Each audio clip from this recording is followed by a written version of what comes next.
Chemotherapy एक broad term है। ये दवाइयाँ होती हैं जो इंट्रावीनसली दी जाती हैं। हम लोग सेलाइन की या डेक्सट्रोज की बॉटल में डाल के दे देते हैं। ड्यूरेशन जो होती है 10 मिनट से लेके आधा 1 घंटा, 2 घंटे, 3 घंटे कुछ भी हो सकती है, दवाई टू दवाई डिपेंड करता है। अपार्ट फ्रॉम आईवी, यानी कि आईवी के अलावा दूसरे तरीके होते हैं इसको देने के, यानी कि ओरल गोलियां भी होती हैं, वो भी कीमोथेरेपी में कहलाती हैं।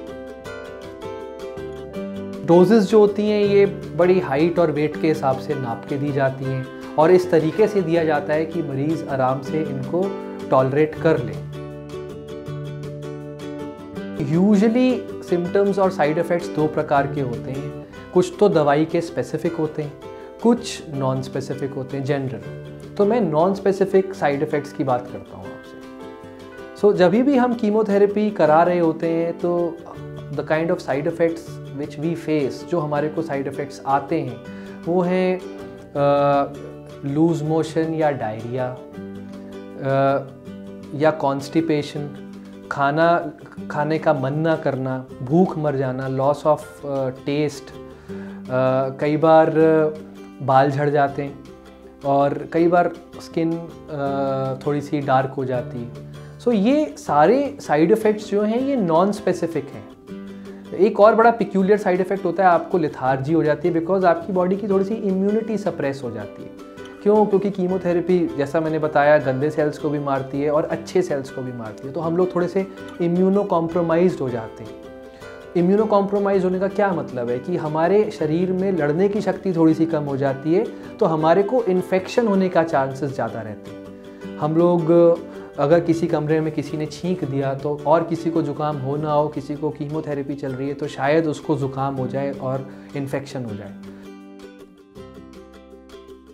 कुछ प्रिकॉशंस होते हैं जो हम हमारे पेशेंट्स को बताते हैं कि जब वो कीमोथेरेपी ले रहे होते हैं। एक बहुत इंपॉर्टेंट चीज़ का ख्याल रखना होता है जब कोई व्यक्ति कीमोथेरेपी ले रहा होता है, वो है उसकी डाइट बहुत ही पौष्टिक और न्यूट्रिशियस होनी चाहिए। हालांकि कीमोथेरेपी के दौरान भूख थोड़ी कम लगती है, मगर आपको इस बात का ख्याल रखना है कि आपकी डाइट प्रॉपर है। एक डाइटिशियन के साथ कैलोरी चार्ट बनता है सब लोगों का, उसमें प्रोटीन्स, कार्बोहाइड्रेट्स और न्यूट्रिएंट्स का ख्याल रखा जाता है। हमें अपने खाने का ख्याल रखना है। खाना ऐसा खाना है जो कि पौष्टिक हो और जिसमें इन्फेक्शन ना हो। इन्फेक्शन वाला खाना कौन सा होता है? जो मान लीजिए बासी खाना है, रखा हुआ खाना है, उसमें इन्फेक्शन हो सकता है। बाहर का खुला ओपन खाना जो बिकता है रेडियों पे, उससे इन्फेक्शन हो सकता है। दूसरा हमें ख्याल रखना है कि किसी को ज़ुकाम हो या किसी को कोई इन्फेक्शन हो, उससे हमें दूर रहना है, क्योंकि हमारी खुद की बॉडी इम्यूनिटी बहुत कॉम्प्रोमाइज्ड है, तो दूसरे का इन्फेक्शन हमको आ सकता है, हमको लग सकता है, हमें उससे दूर रहना है। भीड़ भाड़ वाले इलाके में जाएं तो एक मास्क वगैरह पहन लें। कॉमन टॉयलेट्स यूज़ करें तो वो हाथ को अच्छे से साफ़ कर लें, नहीं तो हाथों से इन्फेक्शन हो जाता है छूने से। भीड़ भाड़ वाले इलाके में अगर आप जा रहे हैं तो जाना ज़रूरी है, तो ऐसे टाइम पे जाइए जब भीड़ कम हो।